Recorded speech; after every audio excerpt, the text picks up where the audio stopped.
video is going to talk about how to teach your puppy or dog the fine art of settling, which Marshall obviously is quite good at. And by settling, I mean having the ability to just hang out with you, to relax with you, whether that's laying next to you or going over to their dog bed and just relaxing.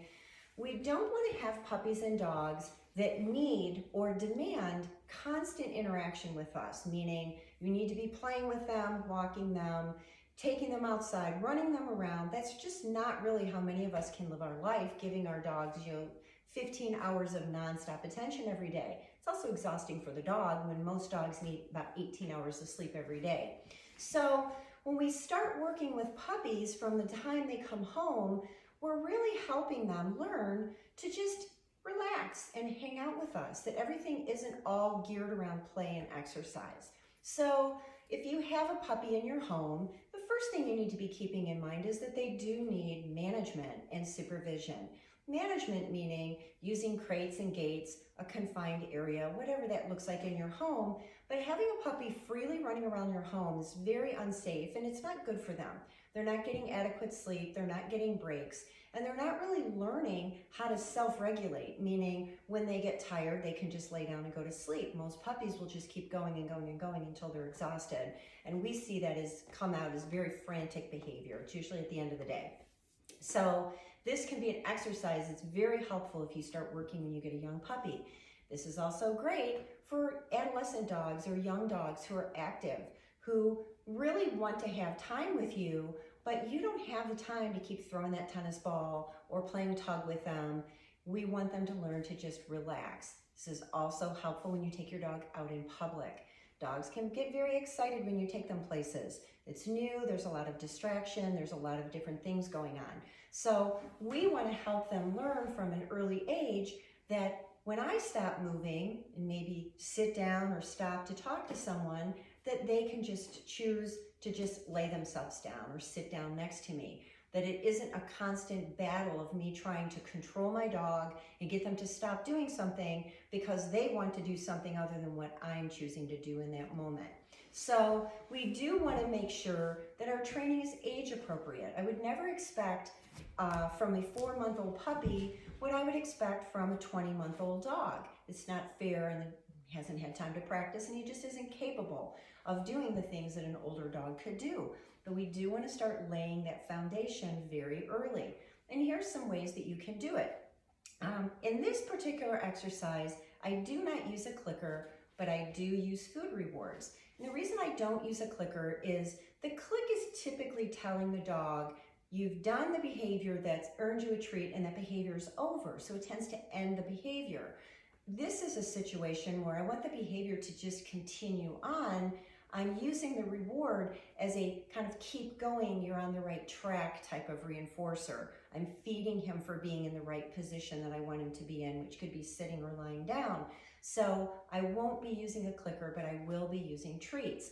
When I start with a new puppy or a dog, I'm going to be using a lot of food rewards. I'm going to be reinforcing him every few seconds that he's staying on the ground.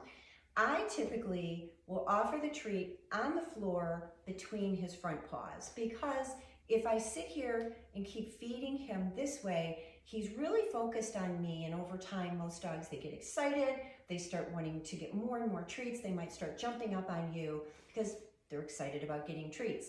Instead, I kind of want to keep his attention down towards the ground and not necessarily fixated on interacting with me, just hanging out with me.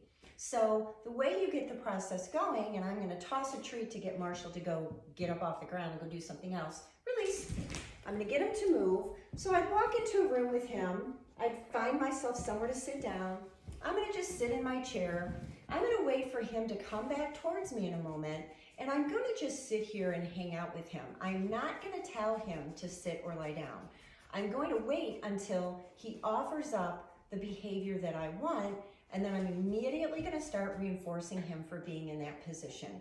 I want him to choose to come and lie down and realize, oh, that was pretty cool. I like that. So he'll walk back towards me. He might stand here and sniff me for, however long it takes, trying to figure out what to do. He's likely going to, at some point, go into an SIT or a DOWN, I won't say the words because then he'll turn around and do them. As soon as he offers that up, I am gonna take a treat, I'm gonna just put it on the floor, and as soon as he's laying on the floor next to me, I'm gonna just keep putting a treat down between his paws.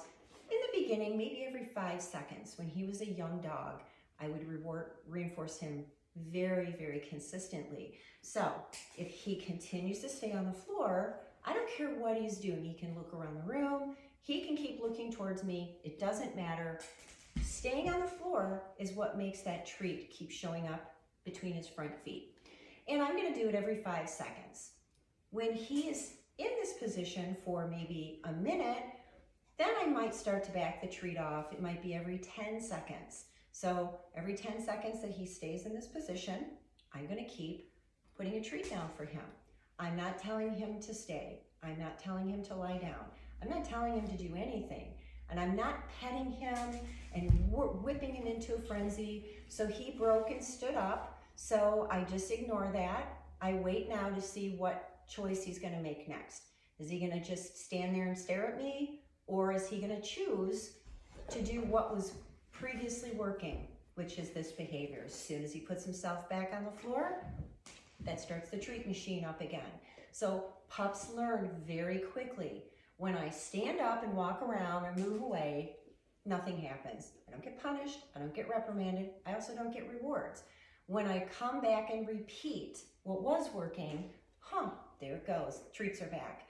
So dogs can learn very, very quickly what works and what doesn't.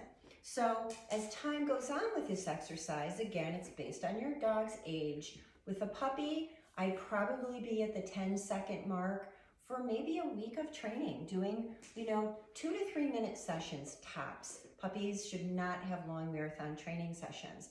I let them have 2 or 3 really good minutes, and then I tell them they can move and they play and we have fun, and that's the end of it. An older dog such as Marshall, I might go on for maybe 5 minutes with him. I might just lie on the couch and do this from laying on the couch. I'm just relaxed reading my book and I'm training him at the same time. So we want to keep it age-based. We want to consistently fade back the treat, meaning the time between treats needs to get longer and longer. Such as with Marshall, he's done this exercise for a long, long time. He'll come up and lay next to me for 5 or 10 minutes, and I'll give him a treat maybe halfway through, and then when I release him at the end, he gets another reward.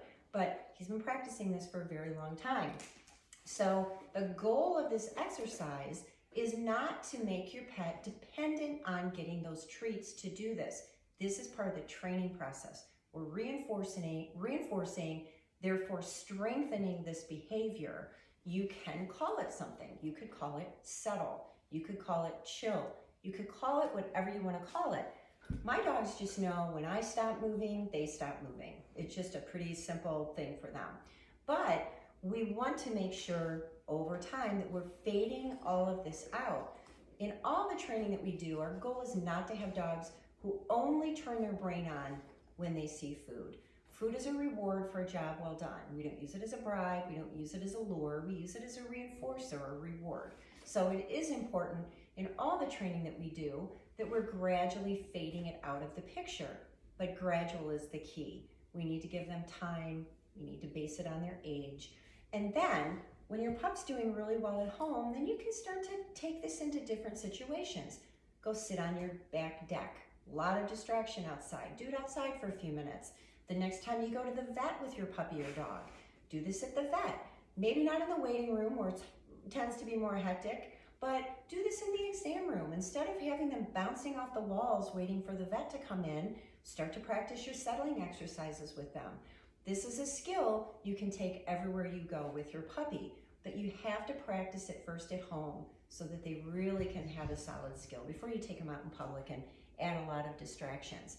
But the sooner you start working on it, the better. Again, if you have a puppy, I'd be working on this, even if it's 30 seconds, I'd be working on it from the first week they come home to live with you. So practice, keep your sessions short, and take your show on the road once your dog is doing really well.